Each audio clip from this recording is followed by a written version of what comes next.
Bonjour Antoine, Bonjour.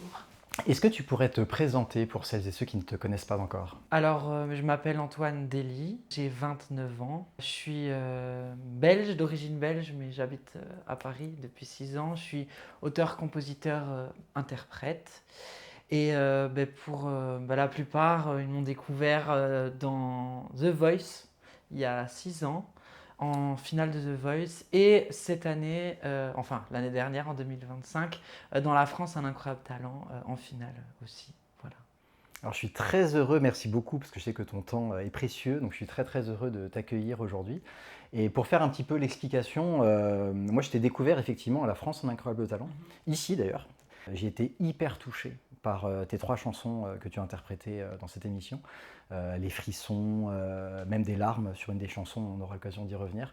Donc vraiment, c'était un énorme plaisir de te rencontrer. J'ai eu la chance aussi d'aller à ton concert que tu as fait sur Paris il y a 2 mois Le maintenant. 2 avril, c'est ça. Ouais, c'était oui, au théâtre de la Tour Eiffel. Le 2 avril, c'est ça. Et du Ouais. coup, à la fin, on s'est empressé de venir te voir et pour te Oui, proposer justement cette interview, si c'était possible d'échanger. Et donc, je suis ravi que tu aies accepté. Donc, déjà, un énorme avec merci. plaisir. Et donc, le principe de cette chaîne qui s'appelle Pause Consciente, c'est aussi de revenir sur des moments un peu charnières de notre vie. Des moments où on a eu des sortes donc, de pauses conscientes, où on a pu changer de vie, on a pu bifurquer. Et donc, est-ce que toi, tu pourrais nous partager 2, 3 moments de ta vie comme ça, qui ont été un peu des moments charnières? Il y en a déjà eu un assez énorme, on va dire. J'ai fait des études d'instituteur primaire avant de faire de la musique et d'en faire tout le temps, quoi. J'ai toujours fait de la musique, j'ai fait beaucoup de théâtre, etc. Après mes études secondaires, je ne sais pas si on appelle ça comme ça en France, les études secondaires. C'est lycée, voilà. Ça remonte un peu. Donc. En Belgique, c'est comme ça qu'on appelle ça, je ne sais pas en France. Je ne savais pas trop quoi faire, je savais que j'aimais l'art, le théâtre, la musique, etc. Et mes parents m'ont dit, si d'ailleurs tu veux faire des études au conservatoire, etc., tu peux, mais il faut faire des études. Et moi, je ne me sentais pas prêt à 18 ans, je ne me sentais pas prêt à faire des études artistiques parce que j'avais l'impression de ne pas être assez mature, de ne pas me connaître assez. Voilà, et donc j'ai fait des études d'instituteur primaire.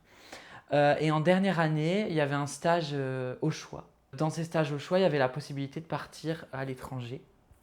Et moi, je suis partie en Bolivie, voilà, à La Paz, et donc j'ai donné cours dans un lycée franco-bolivien. J'ai aussi beaucoup visité, etc. Et je ne sais pas du tout ce qui s'est passé là-bas, mais ça a fait un peu comme une pause dans ma vie. Et je ne sais pas ce qui s'est passé là-bas. Il n'y a pas un élément précis. Finalement, je le vois un peu comme un voyage initiatique. Et quand je suis revenue, ma mère m'a dit: ah, ben t'es plus Antoine. Et j'ai dit: si, maintenant, je suis le vrai Antoine. Et ça a bouleversé plein de choses. Parce que quand je suis revenue de ce voyage, je me suis dit que j'allais être moi-même à tout point de vue. Et c'est à partir de ce moment-là que j'ai commencé à comprendre qui j'étais au plus profond de moi-même, aussi qui j'étais en tant qu'artiste, ce que j'avais envie de faire, de dire. Voilà. Et donc ça a été un peu un élément, voilà, une pause dans ma vie, mais qui a déclenché beaucoup de choses. Parce que je pense que c'est aussi le fait d'être dans un pays très loin, où personne me connaissait et où je me suis dit finalement être moi-même, bon, les gens ils vont même plus se souvenir de moi. Après je partirai, peut-être que la plupart des gens ne me reverront plus jamais. Donc j'avais pas de complexe, j'étais vraiment bien. Et donc c'est à partir de ce moment-là que voilà, ça a bouleversé plein de choses. Après il y a eu d'autres moments qui ont un peu déclenché des choses chez moi. Euh, Par exemple, je sais qu'on en reparlera certainement après, mais parce que c'est lié à une chanson. Mais ma sœur a fait une rupture d'anévrisme et elle s'est retrouvée aux soins intensifs et on ne savait pas si elle allait survivre, etc. Et donc je sais qu'à ce moment-là, ça a été un peu. Il y a eu un moment où dans ma tête, j'ai fait un peu le vide et je vivais pas, mais je survivais finalement.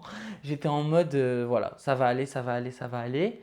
Et finalement, un moment après cette période-là, en fait, je me suis rendu compte de tout ce qui s'était passé, mais quelques mois après. Après, quoi. Et c'est à ce moment-là que je me suis dit, ok, en fait, il faut profiter, il faut arrêter d'avoir des gens autour de soi qui nous veulent du mal ou qui ne sont pas là uniquement pour notre bien. Et c'est à partir de ce moment-là que j'ai commencé aussi à faire du tri dans ma vie, de ce qui était bien pour moi, de ce qui était plus bien pour moi. Après, finalement, je pense que on n'a même pas besoin spécialement d'événements dramatiques comme ceux-là pour se rendre compte de certaines choses et de changer radicalement des choses dans nos vies. Voilà, c'est un peu perso, mais je ne veux pas en parler. Mais là, ici, en ce moment, je suis un peu dans une période depuis avant-hier où, voilà, c'est un peu ça aussi. Hier, je suis arrivé à Paris en me disant, aujourd'hui, c'est le premier jour de ma nouvelle vie. Voilà, je pense que il y a plein de petits moments comme ça dans nos vies où parfois on a envie, je pense que c'est les moments où on a envie de tout abandonner et où on se dit ça va pas, qu'il faut aussi se dire non, justement. Prenons ça positivement pour finalement continuer à se construire. Et j'arrête pas de dire, enfin j'arrête pas de dire depuis des années que c'est en se plantant qu'on fait ses racines. Et moi aussi, parfois je me plante dans ma vie. Et le fait de me planter, ça me permet de parfois juste après faire une pause et de me dire bon, ok, où j'en suis et qu'est-ce qu'il faut que je fasse après pour éviter ce genre de choses et pour aller pour aller de l'avant et aller vers des choses vraiment positives et belles, quoi. Merci, merci pour tous ces partages. Ça me parle beaucoup ce que tu dis par rapport à ton voyage en Bolivie. Oui. Ça me parle beaucoup parce que moi j'ai fait beaucoup de voyages en Inde et au Népal. Ok. Et effectivement, quand tu es dans des pays avec des cultures très différentes, en fait, tu n'as plus tes repères. Si en plus tu connais pas forcément les gens. Et du coup, je vois tout à fait ce que tu veux dire, qu'à un moment tu te dis, en fait, finalement, qui je suis, je peux réagir un peu comme je veux, après je vais partir. Donc ça me parle vachement ce que tu dis. Plus le fait de ne pas avoir ses repères. Et du coup de se dire, là moi j'ai mes habitudes, l'électricité, l'eau, enfin même des choses aussi basiques que ça.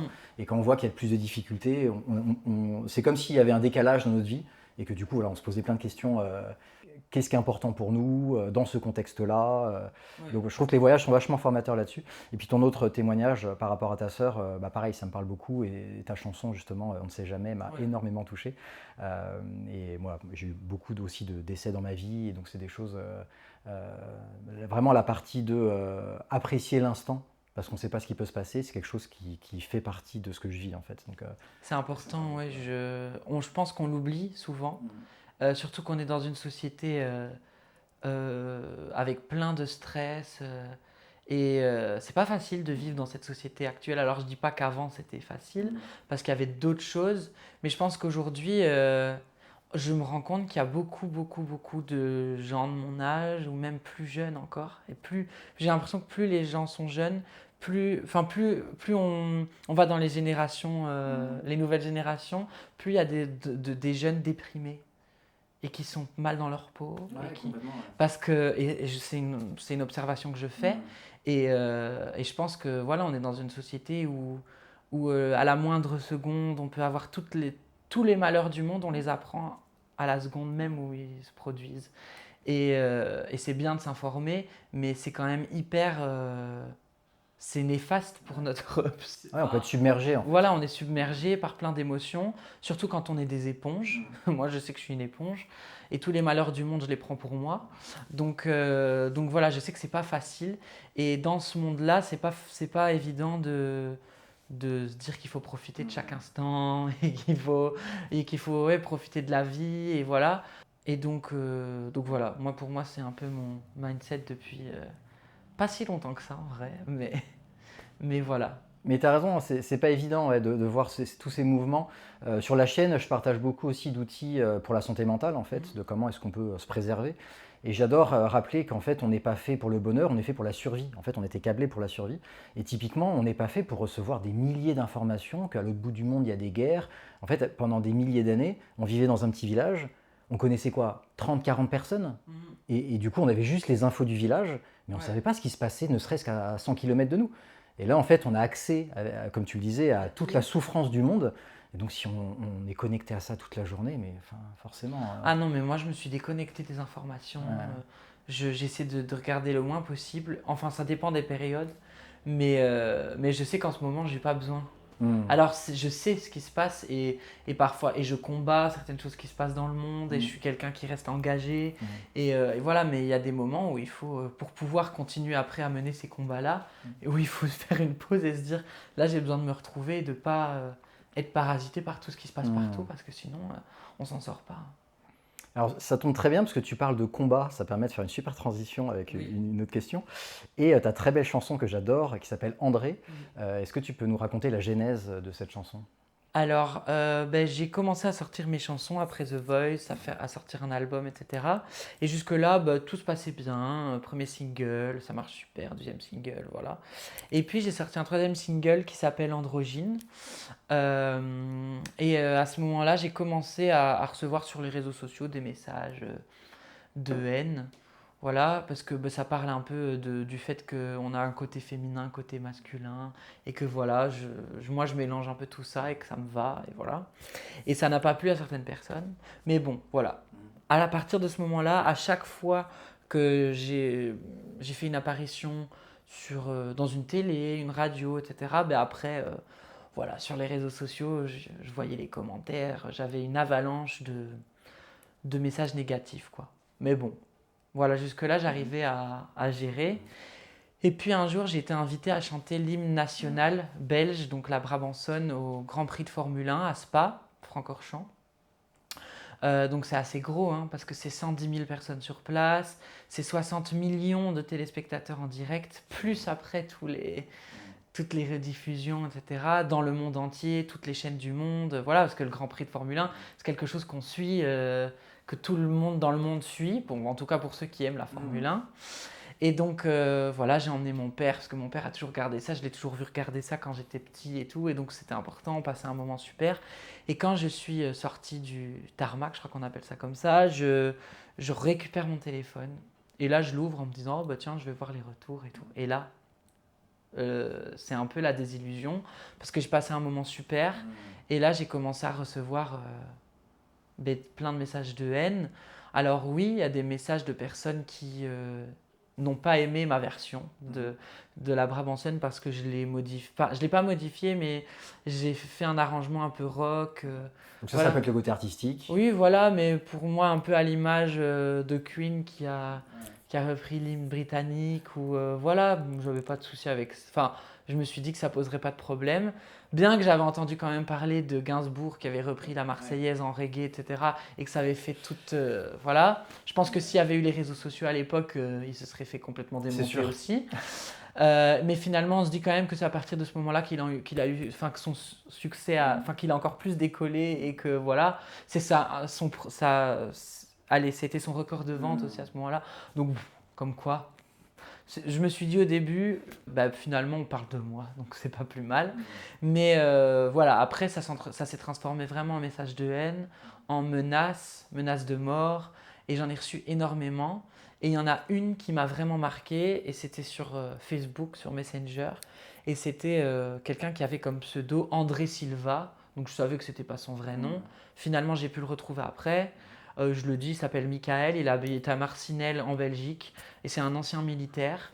Et avant, je disais même pas son nom, mais maintenant, en fait, j'ai plus aucun scrupule. Je m'en fous parce que, vu tout ce qu'il m'a dit, je pense que ce genre de personne est vraiment dangereuse. Et si on peut protéger des gens Ouais, qui tout à fait. peuvent, voilà. Ou peut-être qu'il y a Euh, d'autres personnes qui ont été d'autres per- harcelées par cette personne, justement. voilà, j'en sais rien. Et moi, je suis une personnalité publique et j'ai été harcelée pour qui je suis. Alors, il m'a envoyé des messages vocaux de haine, des menaces qui ne m'atteignaient pas juste moi, en fait, parce qu'il me disait aussi, enfin, il me disait des choses horribles, quoi. Et aussi par rapport à, par exemple, il me disait, oui, et après, ça va être quoi? Des personnes trans vont aller dans les écoles pour dire que c'est normal, mais ces personnes-là, quand je les retrouverai, je leur défoncerai la gueule avec une batte de baseball, ou quoi. Voilà, c'était des trucs assez hard. Et, euh, et voilà, et j'ai porté plainte contre lui et puis contre d'autres personnes, mais ça n'a rien donné. Il ne s'est rien passé derrière. Et c'est pour ça que je me suis dit à un moment donné, qu'est-ce que je peux faire pour finalement que ça reste quand même un message d'espoir parce que moi j'avais envie de donner un message d'espoir en portant plainte et en disant aux gens, ben, que quand ça leur arrive, il faut le faire aussi. Mais au final, j'ai vu qu'il n'y a rien qui se passe derrière. Ben, moi, ça m'attristait parce que je me dis, j'ai pas de message d'espoir à donner aux gens. Et donc, je me suis dit, qu'est-ce que je peux faire de mieux, c'est d'écrire une chanson. Et c'est comme ça qu'est née la chanson André. Et puis, ben, j'ai dit, j'ai pas envie de la sortir comme ça et que 3 personnes l'écoutent.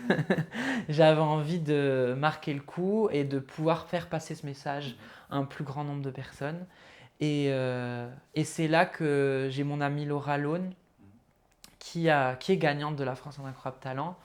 Ben, elle m'a dit, si tu veux, j'envoie ta chanson à l'équipe de casting.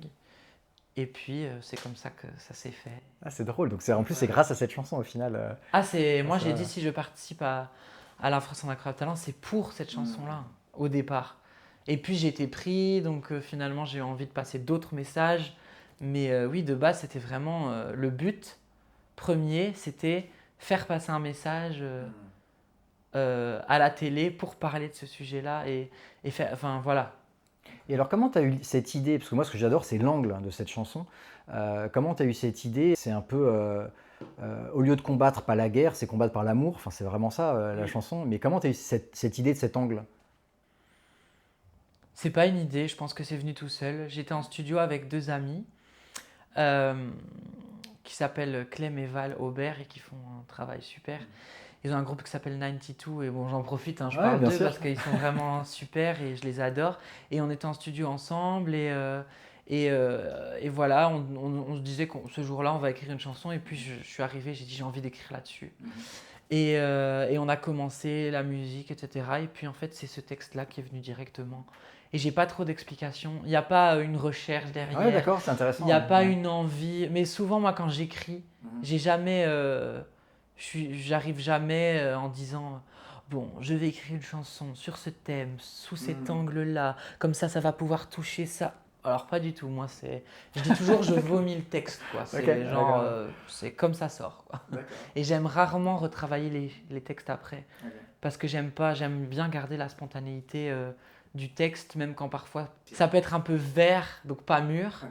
Voilà, je suis comme ça. Et parfois, quand j'ai envie d'aller un peu plus dans travailler le texte et d'avoir un texte qui est un peu différent, j'écris avec des amis ou d'autres personnes et qui parfois me donnent d'autres idées et me permettent voilà, d'aller encore plus loin dans l'écriture, quoi.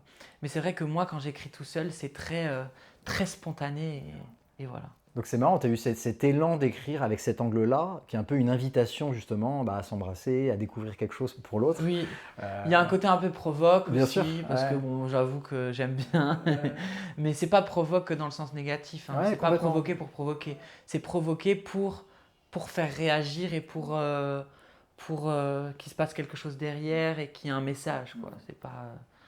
Alors moi, je t'avoue, j'ai trouvé ça particulièrement intéressant parce que c'est un sujet, ça fait bizarre de le dire comme ça, mais qui me passionne, tout ce qui est homophobie, racisme, tout ce qui est principe de rejet.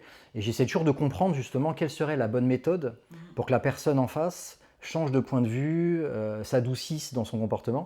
Ouais. Et en fait, j'avais jamais pensé à ça. Et du coup, en entendant ta chanson, je me dis, mais c'est génial en fait. C'est le fait d'inviter l'autre. Il y a une espèce de Ouais. regard direct. Après, j'ai continué à m'en prendre plein la gueule et Ouais. il y a des gens voilà, qui continuent et Bien qui... sûr, ouais. Ouais. Mais bon, voilà quoi. C'est un angle que je trouve vachement intéressant en tout cas. C'est pas, ça ne va pas.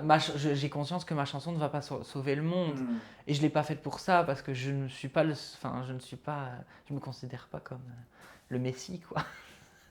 Je vais pas sauver le monde, mais si je peux sauver une personne, déjà j'ai tout gagné. Et j'ai des gens qui m'ont écrit en me remerciant et voilà, en témoignant un peu de ce qu'eux ont vécu. Et voilà, je me dis que malgré tout, j'ai aidé des personnes, je me suis aidé moi-même, et aussi des harceleurs qui m'ont écrit. Et j'ai une personne qui est même venue me voir et qui m'a dit, écoute, j'ai fait partie des personnes qui ont relayé à l'époque ta vidéo au Grand Prix de Formule 1 et qui s'était moqué. Et je voulais te dire, je voulais m'excuser, te dire bravo pour ce que tu as fait, ça m'a fait prendre conscience que j'ai fait une connerie. Trop Et bien, je ne le referai plus. Et là, quand cette personne est venue, ça m'a fait quelque chose parce que je me suis dit, waouh, je me suis dit, waouh, je l'ai pas fait pour rien, quoi. Donc voilà. Bah, c'est vraiment très inspirant, je trouve, justement, de voir l'angle, puis effectivement de voir un peu après l'effet boule de neige qu'il peut y avoir, des gens inspirés. Et alors par rapport à cette chanson, toujours dans ce même thème, et comme je disais, moi c'est comme ça que je t'ai rencontré, on va dire, à la télé, au moment où tu as fait ton passage sur La France en incroyable talent, avant de te lancer dans cette chanson, tu as expliqué un peu cette genèse, ce que un peu tu viens de faire là. Et là, moi, il y a un truc qui m'avait vachement frappé, c'est que tu n'avais même pas fini, que là, il y a Marianne James, qui fait partie du jury de La France incroyable talent, qui dit ah non mais faut pas faire ça, tu donnes de l'importance à cette personne. Et en fait moi en tant que téléspectateur je voyais ça et du coup j'étais en empathie avec toi et je me disais ouf ok là il va aller chanter et tout, c'est la première fois qu'on le voit.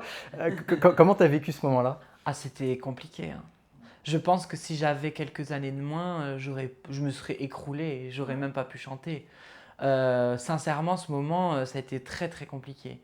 Et ça a duré plus longtemps que ce qu'on a vu à la télé. Ok d'accord. Il y a eu un échange de 15 minutes où on se coupait la parole et où moi je continuais à dire ce que je pensais et elle, voilà, n'était pas trop d'accord avec ça. Mais ça n'a pas été simple, mais je pense que ça m'a donné une force différente pour chanter ma chanson après. Parce que je- ça m'a fait remonter plein d'émotions et une colère en moi. Parce que je me suis dit que finalement, enfin voilà, au début quand elle m'a dit ça, je l'ai vraiment pris pour, enfin je l'ai pris un peu comme ces personnes qui disent aujourd'hui, j'ai été violée et on leur dit de se taire, que t'es fou d'en parler, etc. Ou c'est pas la bonne manière d'en parler. Voilà, Ouais. mais alors qu'en fait, il n'y a pas de bonne manière d'en parler. On est victime et on en parle, point, c'est tout. Et donc moi, ça m'a un peu, j'avais l'impression d'être agressé une nouvelle fois. Et donc je l'ai pas, alors tout va bien avec Marianne maintenant et elle est adorable et voilà. Et je pense que voilà, c'est une grosse personnalité et je pense qu'elle a peut-être pas spécialement eu les bons mots sur le moment et c'est ok et voilà. Mais on est humain quoi. Mais c'était compliqué et puis quand j'ai chanté ma chanson, oui je crois que ça m'a donné, j'avais pas une colère, oui quand même une colère en moi, j'étais énervé. Et donc ça m'a permis de la chanter comme je pense que je l'avais jamais chantée avant. Ouais, on sent que Donc tu as un énorme ancrage, tu as une énorme présence, il y a un ouais, et en truc. même temps très sur le fil quoi. Ouais, d'accord. Ouais. J'ai dû rester concentré parce que voilà, j'étais tellement en colère que Ouais, ça bouge quoi. voilà, il fallait. Et d'ailleurs, à la fin, c'est très touchant. En tout cas, nous, ce qu'on a vu en tant que téléspectateur, c'est qu'elle se lève, qu'elle t'applaudit. Et alors, je me souviens plus exactement des mots. Un truc un peu de l'ordre de. Je sais plus si elle dit je me suis trompé ou enfin, je me souviens plus exactement bien des mots. Mais du coup, on sent que là, elle s'est rendue compte de son erreur. En tout cas, enfin, c'est ce qui transparaît. Bah oui, après elle a quand même encore dit oui, il ne faut pas en parler, mais par contre cette voix, enfin là, donc D'accord, bon, ouais. il y avait quand... et mais elle a adoré la chanson, donc elle a dit juste tu devrais, elle m'a dit un truc comme ça, juste tu devrais te taire et juste chanter quoi, ne pas parler, juste chanter. Mais j'étais toujours pas d'accord, hein. Comme si, ah Après, oui, comme si tu n'aurais pas dû apporter ce cadre pour expliquer. voilà, mais non, moi je suis pas d'accord. Et si je devais le faire, je le referais exactement de la même manière, voilà. Et donc voilà. Mais non, non, ça s'est bien passé au final. Et puis voilà, j'ai pu passer mon message. Et c'était Oui, un moment de télé exceptionnel. Et la deuxième chanson, du coup, c'était On ne sait jamais. oui. Donc tu as raconté un petit peu la genèse. Est-ce que tu as envie d'en reparler aussi? Il y a d'autres choses que tu veux partager? Ben, Comment c'est pour toi d'ailleurs le fait de chanter une chanson comme ça devant la France entière, mhm. de partager ça? Ben, en fait, j'ai su très vite qu'à la deuxième étape, je voulais chanter cette chanson. Surtout que, parce que j'avais envie de faire passer un autre message qui était moins politique et qui était plus, voilà, enfin, je pense qu'il pouvait toucher tout le monde. Parce que je pense que tout le monde a déjà vécu ce moment où on a peur de perdre quelqu'un qu'on aime ou perdre quelqu'un qu'on aime. Ou... En fait, je crois qu'on a tous peur de ça. Même quand la personne n'est pas malade, même quand tout va bien. Est-ce que ça ne nous est pas déjà tous arrivé de se retrouver devant notre maman ou notre papa et dans un moment de joie et tout et se dire un jour ils vont partir. C'est vrai. Et on se dit mince, il faut profiter. Et c'est comme ça toute la vie finalement. Et on peut se dire que n'importe quelle personne peut partir. Ça peut être moi demain. Ça peut être toi demain. Je le souhaite pas, hein. Mais non, mais c'est vrai. Et donc, il faut profiter de chaque instant. Si ça tombe, ces instants-ci, c'est nos derniers instants. Et voilà. Et c'est toujours. Maintenant, je vois la vie comme ça. Et certaines personnes me disent, ouais, mais c'est horrible de se dire ça. Je dis, oui, non, mais c'est la vérité. Euh, Moi, ma sœur, le jour où elle s'est retrouvée à l'hôpital, où on s'est dit peut-être qu'elle va mourir, ben, elle faisait ses vitres, elle nettoyait ses vitres. Elle se disait pas, hein, que c'était son dernier jour. Et pourtant, ça aurait pu l'être. Et je connais des gens pour qui ça l'a été. Dans ma famille, il y a un jeune garçon qui a eu un accident de voiture, il est allé à l'hôpital parce qu'il avait mal, on lui a dit vous avez rien, etc. Et au final, il est mort. Et il avait, je sais plus quel âge, enfin tout jeune quoi.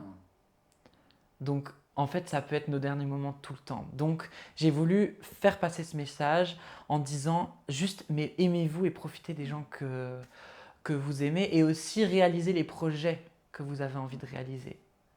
Maintenant, moi, quand j'ai des amis qui me disent ah, mon rêve, c'est là, j'aimerais trop créer un, un concept. Je parle avec un ami qui disait j'ai envie de réaliser un concept un peu où j'interviewe des artistes, mais j'ai vraiment le concept, il est photographe, je veux faire de la photo, un shooting en même temps. Enfin, il m'a parlé de tout son truc. Je dis mais il faut y aller. En Fais-le, fait, il quoi. faut réaliser. Il faut... Bon, après, on dit, bon, alors voilà, il y a des coups, il y a des trucs, il Bien ne faut sûr. pas se lancer dans des Ouais. trucs et se ruiner, et voilà. Mais en fait, il faut réaliser ses rêves parce qu'on ne sait jamais de quoi demain sera fait. Donc, voilà, j'avais envie de dire ça. Et en plus, j'ai appris après que ma sœur était ben, en congé à ce moment-là, c'était les vacances scolaires, parce qu'elle est prof. Et voilà, elle a des enfants, etc. Et elle m'avait dit, ah ben c'est ton quart de finale d'Incroyable Talent. Ben, vu qu'on est en congé, s'il y a des places, on pourrait venir et en profiter, parce qu'ils sont en Belgique, et en profiter pour passer un week-end à Paris avec les enfants. Et moi j'ai dit, mais c'est génial. Et j'avais prévu déjà de chanter cette chanson-là, et je me suis dit, du coup, je vais pas lui dire ce que je chante. Et tout le monde était au courant, sauf elle et ses enfants, mes neveux et nièces. Et du coup, quand elle demandait à ma mère qu'est-ce qu'il va chanter Antoine, ma mère disait oh, moi je sais pas, il n'a pas voulu me dire non plus, alors qu'elle, elle le savait très bien. Mais et voilà, et j'ai chanté cette chanson-là, je suis arrivée sur le plateau et elle a compris au moment où la chanson a commencé, parce qu'elle la connaissait la chanson. Oui, la Et première note. il paraît qu'elle a dit oh mais c'est ma chanson et elle s'est mise à pleurer. Donc voilà, donc c'était aussi important pour moi de la chanter pour ça, parce que ma sœur était là et que c'était une manière aussi de lui dire directement. Voilà. Très beau moment aussi, moi j'en ai eu la chair de poule et larmes aux yeux. Et effectivement, c'est un sujet, t'en parlais un peu, je trouve que c'est presque politique, parce qu'on est vraiment dans une culture de la consommation, on est dans une culture de l'instant. C'est vrai. Et en fait, historiquement, c'était quand on disait Memento mori, souviens-toi Oui. que tu vas mourir. Oui, oui, En fait, il y a des cultures où on parlait de ça, et nous on est Carpe vraiment. diem, Exactement. etc., voilà. Et nous on est vraiment dans une culture où on prend plus le temps d'aller dans les cimetières pour honorer nos morts, Ouais, on fuit un peu ça. Les personnes âgées, les personnes malades, on va pas les voir. ouais. Alors qu'il y a des cultures encore maintenant où les personnes âgées, finalement, ça serait même indécent de mettre quelqu'un dans une maison de retraite ou quoi. On les prend avec nous et Exactement, ouais. il y a des cultures qui sont comme ça. Après, moi, je juge pas les gens Ouais. qui mettent des. Enfin, j'ai une de mes grand-mères qui était elle-même en maison de retraite. Hein. J'ai pas de jugement là-dessus parce que voilà, on est aussi dans un monde où c'est. Enfin, C'est compliqué, ouais. où c'est compliqué, quoi. Donc, donc voilà, mais c'est vrai qu'on profite pas assez. Ouais, merci pour ce Et donc partage. voilà, c'était important pour moi de le dire. Et là même le fait de le redire, à chaque fois que j'en parle et à chaque fois qu'on me pose la question et que je re-raconte cette histoire que j'ai déjà racontée des dizaines et des dizaines de fois, ben à chaque fois c'est un rappel pour moi où je me dis bon, quand je vais sortir d'ici, je vais me rappeler qu'il faut profiter. Voilà. Ouais, je comprends tout, mais c'est vraiment des piqûres de rappel, ça. Et moi, à chaque fois que j'entends ta chanson, ça me rappelle mon ami Pierre, qui est décédé à 28 ans d'une crise cardiaque. C'était un athlète de haut niveau, un sportif hyper fort. Et j'ai passé la journée la veille avec lui. Et c'était une petite course de 5 km. Et je me souviens qu'à son enterrement, il y a beaucoup de gens qui disaient oh, si j'avais su. Si j'avais su, je lui aurais dit ça. Si j'avais su, je lui aurais dit que je l'aimais ou autre. Et je me sens que ça m'avait tellement touché et que moi, je m'étais dit, mais en fait, la veille, j'étais avec lui, on s'est pris dans les bras, on s'est dit qu'on s'aimait. Donc c'est hyper triste qu'il soit parti, mais il n'y a pas le si j'avais su, parce qu'on a vraiment vécu. Et c'est quelque chose qui m'est resté. Et du coup, forcément, cette chanson m'a fait penser à lui, et voilà, ça m'a bouleversé. Et comme tu dis, c'est des piqûres de rappel, parce que sinon, quand on est pris dans le train-train quotidien, en fait, on oublie, quoi. C'est vrai. On oublie ces moments-là. Donc on a besoin de ces rappels. Et je trouve que cette chanson est sublime. C'est pour ça que quand mon grand-père est décédé, là, il y a. À chaque fois, je dis un mois, mais en fait, ça fait un mois que je dis un mois. Donc 2 mois. Ça fait 2 mois qu'il est décédé. Et au moment où il était à l'hôpital, etc., moi, je suis allé le voir enfin, plusieurs fois. Euh, mais après, j'étais à Paris. Et 2 jours avant qu'il décède, mon père m'a passé le téléphone et je lui ai dit. Et je sais qu'il ne pouvait pas répondre. Donc c'est assez compliqué d'avoir quelqu'un au téléphone et qui ne te dit rien. Il te dit bonjour papy et t'as personne qui te répond. Mais je savais qu'il entendait et donc j'ai tout dit aussi. Et au moins je sais que j'aurai pas de regrets en me disant il est mort et je lui ai pas dit que je l'aime, etc. Parce que dire je t'aime à ses grands-parents et tout, moi c'est quelque chose, je sais pas pourquoi, mais je suis assez pudique même avec ma famille, etc. Donc c'est assez compliqué pour moi.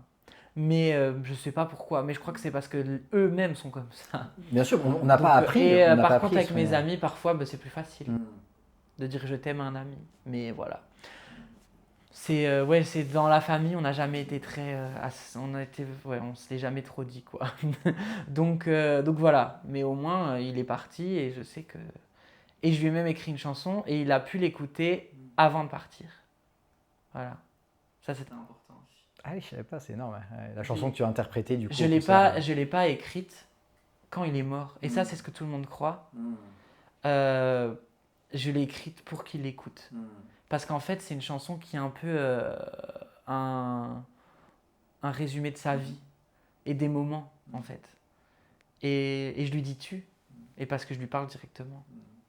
Et je me sais qu'il peut encore l'entendre. Mais par contre, voilà, je sais qu'il l'a écouté. Et quand il l'a écouté, il avait plus ouvert les yeux depuis 2 jours, et là, il a entrouvert les yeux un peu. Donc, voilà. Je sais qu'il a entendu. Merci Voilà. pour ces partages, c'est très touchant. Et alors, pour revenir sur La France en incroyable talent, tu as terminé sur cette chanson très flamboyante, Supernova. Est-ce que pareil, tu peux nous parler un peu de cette genèse? Parce que là, c'est très différent. Ce que j'aime bien, c'est que là, ces trois chansons-là, la 4 avec celle avec ton grand-père, c'est vraiment des univers très très différents. Supernova, bon, j'ai eu entre-temps, il y a eu J'ai besoin aussi en demi-finale, et puis Ah oui, j'ai oublié celle-là, oui. ouais, J'ai besoin qui parle en fait du fait, dans ma vie, j'ai besoin autant d'être dans la lumière que d'être dans des moments dans l'ombre avec mes proches, etc., que c'est un équilibre parfait entre les deux. Et puis Supernova, en fait, je l'ai écrite spécialement pour la finale. J'avais envie de fermer la boucle un peu. Je suis arrivé dans Incroyable Talent avec une chanson où je parle de ce qui m'est arrivé et de ce harcèlement, etc. Et j'avais envie de dire aux gens, bon ben vous m'avez découvert, et maintenant on s'en fout de tous ces connards qui disent beaucoup de bêtises. Et si vous voulez me suivre, suivez-moi parce que c'est le moment. Et voilà, c'est un peu... la supernova, c'est l'explosion d'une étoile, c'est la mort d'une étoile. Alors ça peut paraître un peu négatif, mais je ne le prends pas comme ma mort à moi. C'est un peu la fin d'un monde pour un monde meilleur, quoi. La fin d'un monde négatif où La on fin de reçoit se cacher. où on reçoit de la haine, etc. Pour finalement... Et l'explosion de l'étoile, c'est finalement aussi l'explosion pour se diviser en plein de petits morceaux et de finalement partir à la découverte du monde et des gens, quoi. Et c'était un peu ça. Et se dire que dans la chanson, je dis j'ai pas appris... je me souviens même plus de mes propres paroles, tout va bien. J'ai pas appris je ne sais plus. Tout à l'heure, tu dis j'ai pas appris à vivre, mais à survivre. Ouais. C'est pas exactement ce que je dis, mais c'est dans cette idée-là. Ouais. Parce que j'ai vécu des choses difficiles et comme d'autres gens. Et si je chante ça, c'est pas uniquement pour faire le Calimero et me plaindre. C'est parce que je sais qu'il y a d'autres gens qui ont vécu ça et qui vont se retrouver dans mes qui paroles. rentrent en empathie du coup avec ce que tu dis. Et qui vont se dire... et qui vont même pouvoir écouter cette chanson et se dire allez, on va y aller et on va tout défoncer, ça va aller. Mais voilà, j'avais besoin de chanter ça à ce moment-là. Et d'ailleurs, je me suis battue pour la chanter cette chanson-là parce que je sais qu'au début, ils voulaient pas trop parce que c'était pas... Enfin voilà, ils étaient pas spécialement convaincus au début. Okay. Et je me suis battue parce que je savais que je voulais la faire. Et au final, tout le monde était content.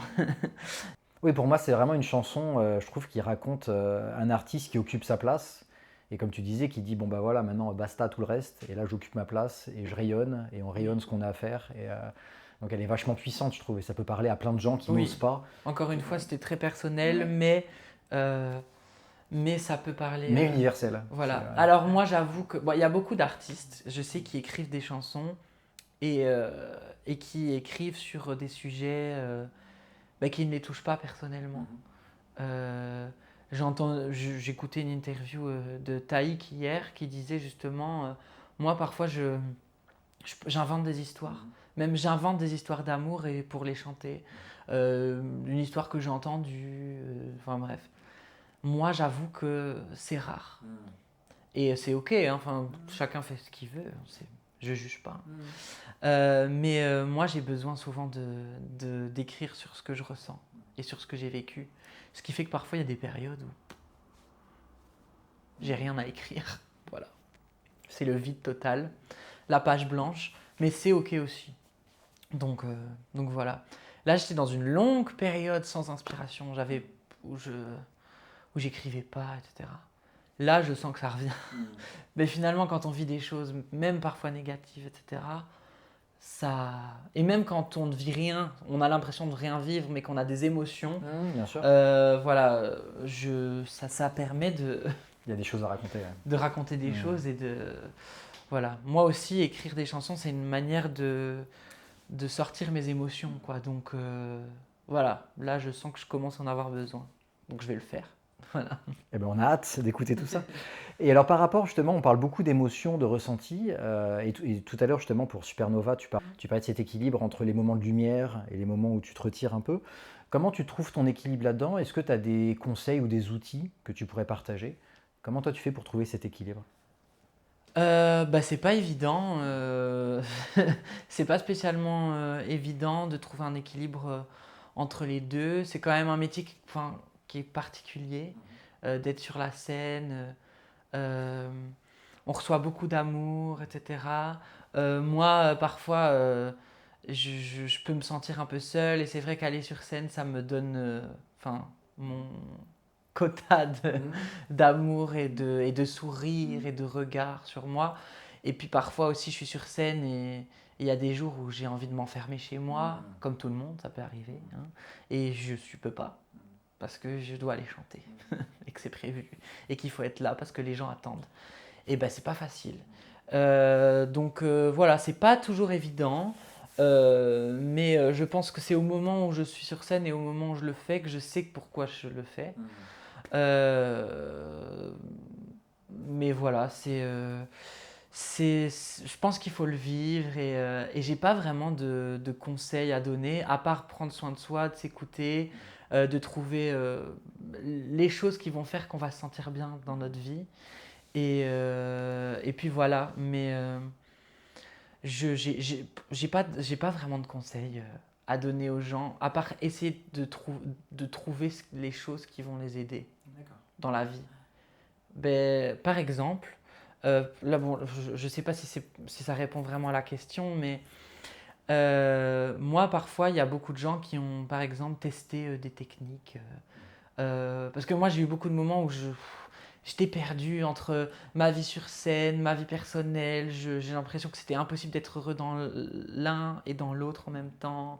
Enfin, le bordel, du coup, ce qui fait que ça n'allait pas dans ma tête. Et voilà. Et puis, tu as des gens qui venaient me voir et qui me disaient non, mais tu dois tester ça, ça marche. Je teste, mais moi, ça me fait rien du tout. Voilà. Et en fait, tout ne fonctionne pas avec tout le monde. Et c'est OK, en fait. On est tous différents. Et c'est important de trouver soi-même notre voix, que ça soit notre voix dans notre voix, je chante, voilà, notre voix dans le métier qu'on va faire, la vie qu'on veut avoir, l'endroit où on veut être, et aussi les gens autour qui vont nous aider, les techniques qui vont permettre de nous aider, ou pas du tout en fait, ou ne rien faire, et juste se dire, je, juste vivre, ça me suffit pour être heureux. Voilà, on est tous différents, et puis voilà. Je trouve ça. Le conseil que j'ai à donner, c'est de surtout s'écouter soi. Et écouter son intuition. L'intuition, c'est quelque chose me parle beaucoup et et faire attention aux signes qui sont aussi autour de nous. Parce que voilà, je suis très connecté à tout ce à tout ce qui m'entoure et un peu médium. Et donc voilà, c'est quelque chose qui est important pour moi. Merci pour tout ça. Je trouve ça vachement important parce que dans notre époque, tout le monde sur les réseaux sociaux vont faire des petites vidéos pour dire la méthode ultime pour être heureux, la méthode ultime pour être déstressé, machin. Et donc j'aime beaucoup ton témoignage de dire que, bah, et en plus moi je me reconnais un peu dans cette idée, parce que moi j'ai pu être cette personne qui te disait ah mais teste ça, cet outil il est génial. Moi à chaque fois que j'ai découvert une nouvelle méditation, un nouveau concept, je dis ah mais ce truc ça a marché, il faut que j'en parle. Donc voilà, aujourd'hui je suis beaucoup plus mesuré, je me dis ok, dans certains contextes ça peut marcher, dans d'autres contextes ça marche pas. Donc merci pour ce témoignage d'inviter à essayer, de ressentir et de voir ce qui est juste pour toi en fait. Ben moi je suis allé voir une dame à Paris, une thérapeute qui fait plein de méthodes, etc. Alors on m'a dit elle est géniale, elle est incroyable, elle est fabuleuse, elle a changé ma vie. Je suis allé voir les commentaires, tous les gens disaient elle a changé ma vie quand je suis sortie. Moi j'avais peur d'y aller après un moment. Mais elle est gentille et je dis rien. Elle est super. D'ailleurs, je ne dirais même pas son nom parce que même si elle tombe dessus, je veux dire, elle est super, vraiment. Et tous les gens, même des amis proches qui sont allés chez elle, et c'est véridique, je dis, elle est vraiment géniale. Sous moi, je lui ai même pas dit, je viens plus. Je suis allé quelques fois et je me voyais juste plus payer ça pour finalement être en angoisse, parce que je me sentais un peu engueulée, quoi. Et juste sa méthode ne devait certainement pas marcher avec moi, c'est tout, et c'est ok. Et puis maintenant, j'ai un guérisseur qui s'appelle, je peux en parler, qui s'appelle Alain. Lui, il travaille sur des choses beaucoup plus, enfin c'est plus ésotérique. Voilà, on travaille sur les chakras, sur les énergies, sur vraiment plein de choses, quoi. Sur les vies antérieures, si on a de la magie noire sur nous, etc. Ce qui peut paraître vraiment bizarre pour beaucoup de personnes. Mais moi, ma vie a changé. Ça fait bientôt 2 ans que je le suis. Et ma vie a changé. Et j'avoue que lui est très à l'écoute des gens et va pas dire ça marche. C'est on va trouver et on va faire ce qu'il faut faire pour. Et j'ai été aussi la personne qui a dit va le voir, il est génial et tout. Mais jamais va le voir. Je dis écoute, je connais quelqu'un, voilà ce qu'il fait, je te donne son numéro, vas-y de ma part et appelle-le quand tu sens le moment. Et de toute façon, les gens sentent toujours le moment pour y aller. Enfin, quand il faut y aller, on le sent. Et lui, il ne dit jamais. Et j'ai eu des thérapeutes qui m'ont dit ah ben pour que ça fonctionne, il faut venir normalement toutes les semaines. Alors toutes les 2 semaines, ça va. Toutes les 3 semaines, grand maximum. Après, sinon, ça ne marchera pas. Ça ne sert à rien. D'accord. Mais vous vous rendez compte c'est un budget, quoi. 100 balles. Souvent, on va voir un thérapeute à Paris, 100 balles toutes les semaines, mais je sais pas vous, mais moi, c'est pas possible, quoi. Je peux pas. Et lui, c'est pas du tout ça. C'est plutôt quand tu ressens le besoin. Il faut attendre minimum 1 mois parce que les choses continuent à travailler. Et puis, quand vous sentez le besoin, venez. Mais si c'est 1 mois, c'est 1 mois. Si c'est 1 an, c'est 1 an. C'est ok. C'est quand vous ressentez le besoin. Et je trouve ça beaucoup plus c'est important qu'il n'y ait pas une pression, un truc. Sinon, j'ai une pression. Il faut que j'aille parler à la personne, il faut que je fasse ceci, que je fasse... Non. Là, j'ai ressenti le besoin. Vendredi, j'ai une séance et c'est bien. Et je sais que ça travaille déjà là. Je le sens. Parce que même avant de commencer, ça travaille. Mais voilà, et moi, j'ai trouvé ça et ça me va très bien et ça me correspond. Et ça ne veut pas dire que je ne peux pas faire d'autres choses à côté et que je ne peux pas tester d'autres choses à côté. Et voilà. Je serais d'ailleurs très curieux de savoir toi ce que tu fais. Et voilà, je suis toujours curieux, moi, à trouver des choses dans la vie qui me permettent. Et même je vais commencer, là, je vais devenir prof. À l'IMEP, c'est Institut supérieur de musique et de pédagogie en Belgique. Donc c'est l'équivalent en France d'un conservatoire national. C'est vraiment voilà, les études supérieures Trop bien, pour la ouais. musique, quoi. Et donc il y a une section chant pop qui, je pense, enfin qui est la seule en Belgique. Voilà, je sais pas s'il y a ça en France dans un conservatoire vraiment national, une section pop. Je pense pas que ça existe. Je me trompe peut-être. Mais voilà, et donc je vais devenir. J'ai été élève là quelques mois et je vais devenir professeur là-bas. Et pour moi, ben, j'ai eu un rendez-vous avec la direction et je leur ai dit pour moi, être prof, c'est pas uniquement travailler la technique vocale, travailler une prestation, c'est aussi ça. C'est trouver les outils qui vont permettre à l'artiste, je dis même pas à l'étudiant, mais à l'artiste, d'être bien. Parce que pour moi, pour être artiste, euh, il faut être bien dans ses baskets. Un homme heureux fait un artiste heureux. Et, euh, et c'est important quand on est sur scène de pouvoir aussi être zen, même quand il y a plein de choses qui nous arrivent dans notre vie. C'est comme j'ai fait les études d'instit et j'avais un maître de formation professionnelle qui était donc c'est un instit lui-même qui vient nous expliquer des choses qui se passent en classe pour un peu enfin pour apprendre finalement le métier, et il nous disait quand on arrive en classe, on dépose la valise avec tous nos problèmes à l'entrée de la classe et on est un peu comme sur scène. Et finalement, c'est pareil, quand on est sur scène, on peut pleurer, on peut vivre des émotions, raconter un peu notre vie à notre public, voire même plus que quand on est devant une classe. Voilà, on peut pas. Moi, quand ma sœur était à l'hôpital, j'avais un week-end de festival en Belgique, les jours qui ont suivi. Je pouvais pas arriver en disant j'ai pas envie d'être sur scène, j'ai juste envie de m'enfermer et de pleurer. Non. Les gens ont payé le festival, j'ai été engagé, j'ai été payé pour les organisateurs, pour le public, pour tout ça. Ben, je suis obligé d'être là et je suis obligé d'être à fond et de pas juste être en pilote automatique, être comme un robot qui chante sans penser ce qu'il dit. Parce que les gens le ressentiraient sinon. En fait. Voilà. Et donc, je dois me donner à fond. Et donc, pour ça, ça s'apprend quand même un peu. Et donc, je trouve que c'est important de donner des outils aussi aux, aux jeunes artistes. Alors, je ne me considère pas comme vieux, mais enfin, ceux qui ont juste fait ça à l'école et qui aimeraient plus tard, après, se lancer dans cette industrie musicale qui est compliquée, quoi. Donc, Ouais, c'est hyper important toute la partie gestion des émotions, la partie ancrage, la partie voilà, ce que tu disais, comment on gère la vie perso quand on est un peu dans la lumière. Et effectivement, parfois il y a des écoles qui peuvent être très techniques, qui apprennent le métier de se produire, de faire l'action de chanter, mais derrière l'aspect émotionnel, puis il peut y avoir des trahisons, il peut y avoir des coups dans le dos, il peut y avoir des difficultés avec d'autres chanteurs. Enfin, en fait c'est tout un univers. ouais, Il n'y a pas que le métier purement de l'artiste qui est sur scène, quoi. c'est clair. C'est clair que ça peut être compliqué. C'est le fait de chanter, c'est pas juste venir sur scène et chanter. C'est plein de choses qui peuvent nous aider, mais aussi nous démolir. Voilà. Il y a tellement de personnes qui ont abandonné à cause de ça.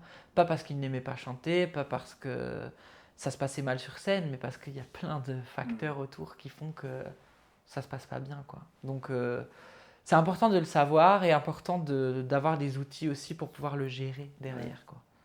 Ouais, merci pour ça. Pour moi, je fais un peu un parallèle, c'est des mots un peu forts, mais je fais un parallèle avec les médecins. Parce que je trouve que pour moi, un chanteur, un artiste, il y a un côté healer en fait. Il y a un côté un peu guérisseur. Typiquement, quand je t'entends chanter On ne sait jamais, moi, ça me guérit par rapport à la perte de mon ami. Il y a un truc comme ça. Et du coup, comme un médecin, si un médecin est malade, ça va être compliqué pour lui de prendre soin de ses patients. De la même manière, si un artiste a envie d'apporter une émotion, quelque chose, mais si lui-même ne va pas bien, ça va être compliqué de toucher de manière. Après, on touche d'une autre manière aussi, et parfois quand on ne va pas bien, ça permet de sortir des émotions qui vont aussi toucher les gens parce qu'ils vivent la même chose et ils vont se dire on n'est pas seul. Donc bon, voilà, il y a un peu il y a un équilibre à trouver entre tout ça.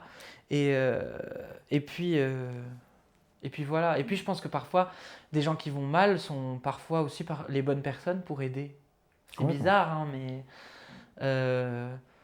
je pense que quand on comprend ce que la personne vit, c'est parfois, c'est parfois aussi plus facile.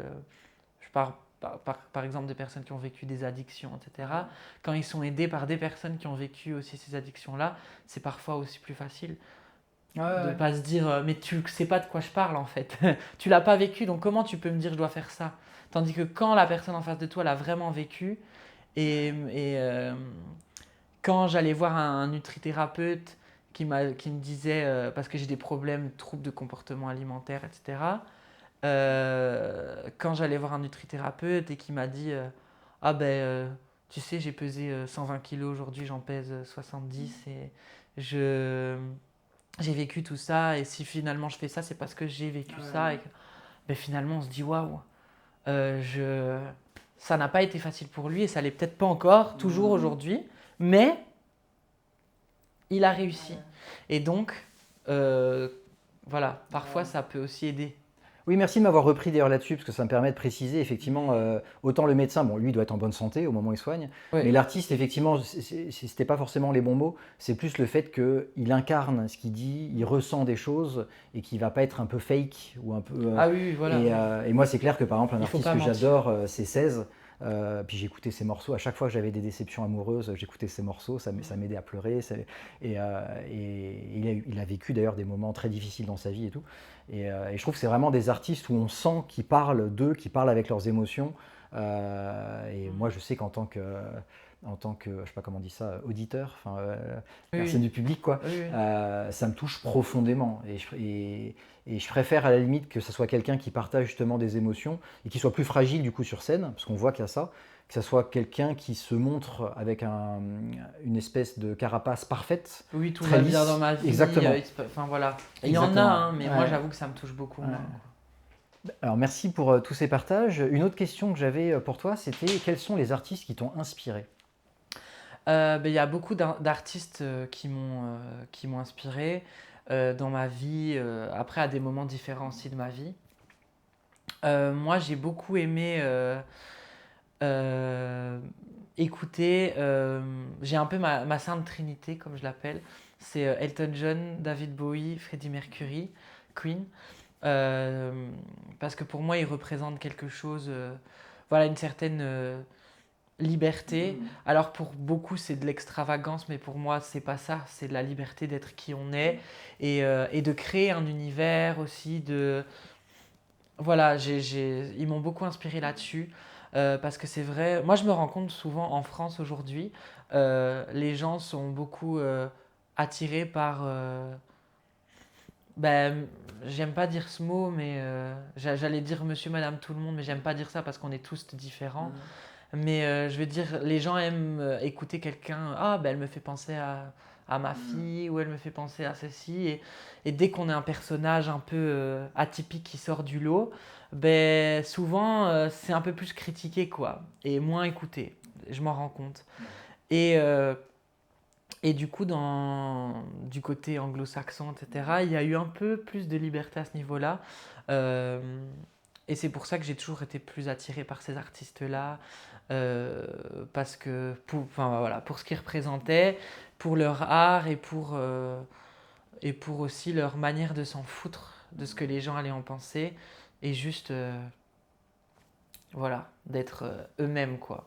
Et ça m'inspire beaucoup dans ce que je fais. Après, il y a des artistes aussi en France qui m'inspirent. Euh, dans la musique et dans les textes, pour moi, ben, le meilleur auteur-compositeur qu'on ait eu, c'est Michel Berger. Je l'adore. C'est quelqu'un enfin, ça me touche beaucoup, tout ce qu'il a écrit et composé. Donc voilà, Michel Berger pour moi en France, il est numéro un. Après voilà, encore aujourd'hui, il y en a qui m'inspirent. Parfois ça va même être des artistes qui ne sont pas du tout connus. Ça va être un mot, ça va être un combat, ça va être une interview. Moi je me considère comme quelqu'un de très engagé aujourd'hui dans ma musique, dans mes discours et dans tout ce que je fais et dans tout ce que je vis. Et c'est vrai que ben, je suis très touché et très inspiré par les artistes qui osent dire les choses et osent dire les choses parfois même en ayant conscience qu'ils vont perdre certaines choses, qu'ils vont perdre un certain public, qu'ils vont perdre des contrats, etc. Et moi, ça m'inspire énormément. J'ai eu la chance de faire un concert avec Lio il n'y a pas longtemps. Et on a eu l'occasion de discuter. Bon, c'est un personnage, hein, voilà. Mais elle se bat contre certaines choses. Et je sais que dans sa vie, elle a eu des tournées annulées. Il lui est arrivé plein de merde. Juste parce elle a osé dire ce qu'elle pensait. Et pour défendre les femmes, pour défendre les personnes victimes de violences, d'agressions sexuelles ou autres. Et sincèrement, j'ai beaucoup de respect pour les gens qui disent ça. Et moi, je suis un peu comme ça aussi, je pense.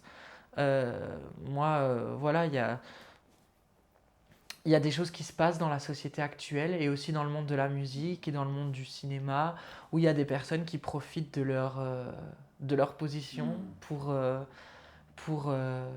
agresser, pour violer, voilà. On en parle beaucoup en ce moment d'ailleurs. Et il y a des personnes qui ne se positionnent pas là-dessus.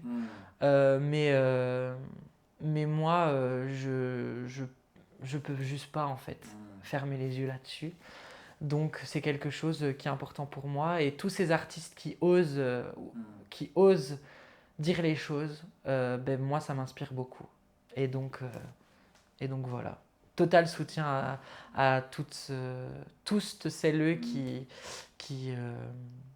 le font parce que il faut du courage pour le faire. Et souvent, je remarque je vois sur les réseaux sociaux, on essaie de donner du courage aux agresseurs en disant on est avec toi, ça doit pas être facile ce que tu vis. Mais alors qu'en fait, c'est. Oui, la victime. Pourquoi ces personnes parlent 30 ans après, 20 ans après, 10 ans après? Je supporte plus ce genre de discours. Ça m'énerve en fait. Juste quand on est victime de quelque chose, c'est pas facile en fait d'en parler. C'est ce que comprennent pas ces gens justement sur les réseaux qui disent pourquoi 20 ans plus tard, machin, c'est insupportable. Moi j'ai beaucoup de respect pour les personnes qui osent parler de tout ça. Et donc ça m'inspire beaucoup. Voilà. Merci, et c'est chouette parce qu'en fait en t'écoutant, je me suis rendu compte que ça me permet de clarifier cette idée un peu pour moi de l'artiste un peu guérisseur. Et je me rends compte qu'en fait il y a 2 points. Le premier point, c'est ressentir des émotions. En fait pour moi, vivre des émotions, les ressentir dans le corps, c'est une manière de guérir de choses qu'on a vécues difficiles, que ce soit la colère, la tristesse ou la joie du coup. Donc voilà, vivre les émotions. Et le deuxième point, c'est l'engagement. Et justement, dans la thérapie ACT, on parle de thérapie d'acceptation et d'engagement. Et en fait, il y a l'idée que plus je m'engage, plus je fais des actions qui ont du sens pour moi dans mes journées, plus je vais être heureux en fait. Oui. Donc c'est pas un bonheur de plaisir, de je jouis de la vie, c'est un bonheur de ça a du sens. Oui, exactement. Et du coup, ça me permet de clarifier ça. Et je me rends compte qu'il y a plein d'artistes qui me viennent là en tête, que j'adore. Et ils ont vraiment ces 2 casquettes-là. Il y a le truc très émotionnel, de vivre des émotions, et le truc très engagé, de on y va quoi. Oui. Il y a cette force. Après, moi, je sais pas si je suis si guérisseur que ça. Moi, j'ai jamais eu l'impression d'être. Je trouve qu'on a tous des missions de vie. Et ça, c'est le dharma. C'est la mission de vie. On s'incarne dans un corps pour quelque chose. Voilà. Moi, j'ai plus l'impression d'être un messager, de recevoir des messages. D'ailleurs, c'est pour ça que souvent, je reçois des messages même un peu... Ça peut m'arriver d'être avec des gens et de recevoir des messages pour eux qui viennent d'une autre dimension. Certains peuvent certains peuvent me prendre pour un fou, mais bon, c'est comme ça, hein, je l'accepte. Voilà, j'ai pas l'impression de pouvoir guérir, mais c'est vrai que ça fait plusieurs fois que des gens me disent oui, en t'écoutant chanter, en écoutant certaines de tes chansons, ça m'a aidé et ça m'a guéri d'une certaine manière. Après, je pense que comment dire, parfois il y a des gens, ils vont voir un ou une médium parce qu'ils sentent qu'il y a un problème dans leur vie. On leur dit des choses et puis ils vont trouver autre chose pour guérir. Mais finalement, le fait d'entendre des choses, c'est le premier pas vers la guérison. Tout à fait. Donc finalement, même le fait d'être un messager, c'est un premier pas vers la guérison. Et puis je m'entoure aussi de personnes quand j'écris. Moi, je crois très fort aussi aux énergies des personnes avec qui j'écris. Quand j'écris une chanson, c'est finalement une chanson, c'est un peu comme ceux qui font de la lithothérapie, qui ont une pierre, cette pierre, elle va être utile pour ceci ou cela. Ben, finalement, écrire une chanson, je le prends un peu de la même manière. J'écris Supernova avec un artiste qui s'appelle Adriano Selva, euh, que j'adore et qui fait des chansons superbes. Et il y en a une qui sort d'ailleurs là, cette semaine. J'ai écrit Supernova avec lui et on l'a écrite le jour où on s'est rencontrés. Et j'ai appris ce jour-là, en fait, que lui, il avait un côté guérisseur et qu'il était aussi très connecté à tout ça. Et finalement, bah, cette chanson, je trouve que elle a un côté un peu magique parce qu'il y a de nous dedans et, euh, et c'est de nos énergies qui sont différentes et qui apportent des choses différentes. Et, euh, et puis il y a des gens qui m'en ont parlé de cette chanson et qui m'ont dit ah oui, cette chanson, elle m'a transporté, elle m'a guéri, elle m'a apporté ceci, cela, etc. Bon, peu importe. Mais en tout cas, je sais que ça l'a fait parce que ben, enfin, il y a mon énergie dedans, la sienne, puis les autres personnes qui ont travaillé dessus. Et finalement, voilà. Moi, il y a des chansons que je chante plus, pour être honnête. Par exemple, sur mon premier album, j'ai j'ai des chansons qui ont été écrites par une personne voilà, qui a aussi été accusée de certaines choses. Voilà. Et les gens me demandent pourquoi tu les chantes plus, je l'aime Bah oui, bien, logique, etc. ouais. Moi, je peux plus. Ouais, bien sûr. Parce que j'ai trop l'énergie, Ouais, cette bien sûr, énergie-là. ouais. J'arrive pas à faire la part des choses Ouais, bien sûr. entre la chanson qui parle de moi et de ce que je Ouais. vis et La personne, voilà, ce qui s'est passé. je ressens trop les énergies, Ouais. donc je peux pas. Ouais, pour moi, c'est une question de justesse aussi, quoi, de ressentir Ouais. les choses et de pas faire semblant. Et juste un point sur lequel je voulais revenir, que j'aimais bien quand tu parlais de côté guérisseur ou le fait de dire moi je suis pas un guérisseur.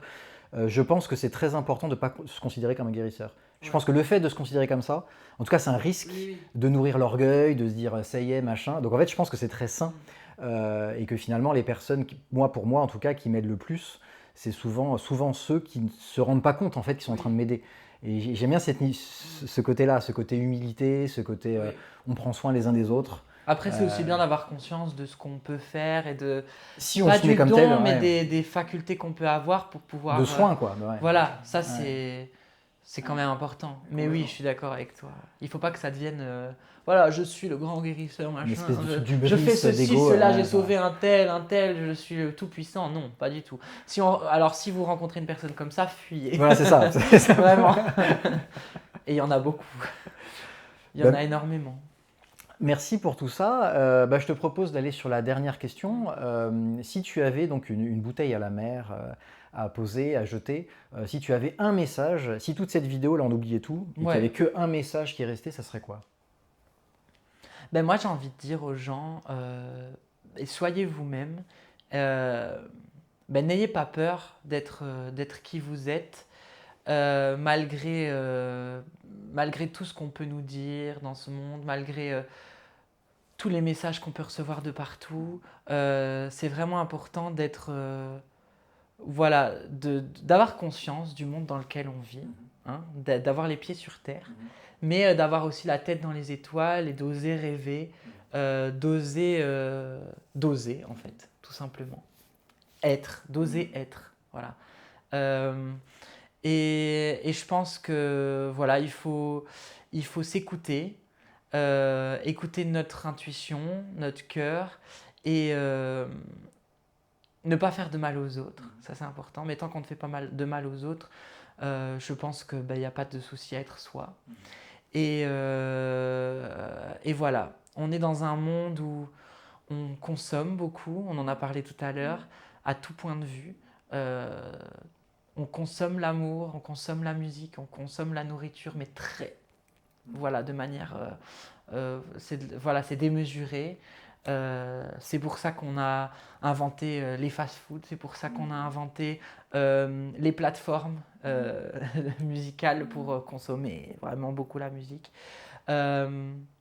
Alors qu'en fait, parfois, l'essentiel, c'est pas ça. L'essentiel, c'est de profiter de chaque instant, des petites choses de la vie, et juste d'être soi, quoi. Et donc ça, c'est un peu, ça peut paraître bateau, mais je pense que c'est important de le rappeler parce qu'on l'oublie très souvent. Et Et voilà, c'est le message que j'aimerais faire passer. Je pense que c'est le message que je ferai passer toute ma vie parce que c'est un peu mon combat aussi. J'aime pas le mot combat parce que dans le combat, on sent la violence et tout, mais Ton voilà. message, comme tu disais, tu es un Voilà, messager. C'est le exactement. message. Merci beaucoup Antoine. Merci à toi. Et alors comme vous l'aurez vu, derrière il y a un piano. Est-ce que par hasard tu serais OK Ah oui, de c'est vrai, faire- j'avais oublié. C'est que si tu veux, hein. C'est vraiment que si tu as envie, si tu as encore l'énergie pour ça et tout. sens-toi Oui, très y a libre. pas de souci. Après, je sais pas au niveau du son, etc., si ça va le faire, mais... On se dit qu'on a le temps, la vie pour en profiter. Tout se casse en un instant, on n'en a pas eu assez. On se dit qu'on voit loin, rien ne peut nous arrêter. C'est quand on va trop bien que la peine vient nous caresser. On ne sait jamais si c'est la toute dernière fois. On ne sait jamais. On ne sait jamais si c'est la toute dernière fois. Même s'il faut le dire tout bas, je n'attends, je n'attends, je n'attends, je n'attendrai pas. On se dit qu'on a tout, puis tout nous file entre les doigts. Ça n'arrive qu'aux autres, cette fois les autres c'est moi. J'aimerais pouvoir juste une seconde relire les lignes de ta main, qu'elle me rassure, qu'elle me dise mon frère tout va bien. On ne sait jamais si c'est la toute dernière fois.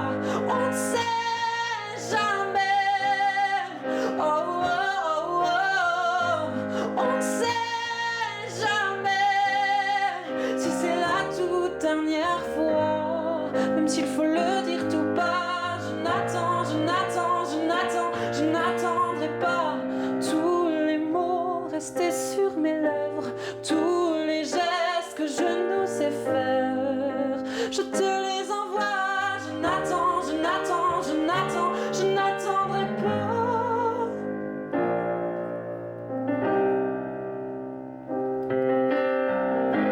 On ne sait jamais.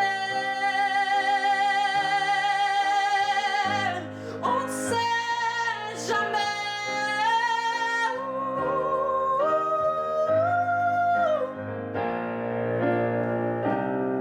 Si c'est la toute dernière fois, même s'il faut le dire tout bas, je n'attends, je n'attends, je n'attends, je n'attendrai pas.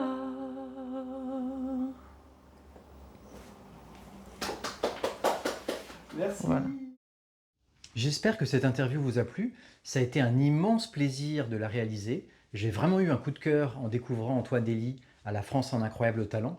Et c'était un plaisir immense de le recevoir chez moi et de l'entendre interpréter On ne sait jamais. Si vous avez aimé la qualité de cette vidéo et que vous souhaitez soutenir mon travail, n'hésitez pas à partager, liker et commenter la vidéo et à faire un don sur Tipeee si vous le pouvez et selon vos moyens. Le lien est dans la description de la vidéo. Je vous dis à très bientôt pour une prochaine pause consciente. Supernova, les étoiles tombent sur moi. Supernova, ouh, ouh, ouh, ouh. Regardez-moi. Supernova.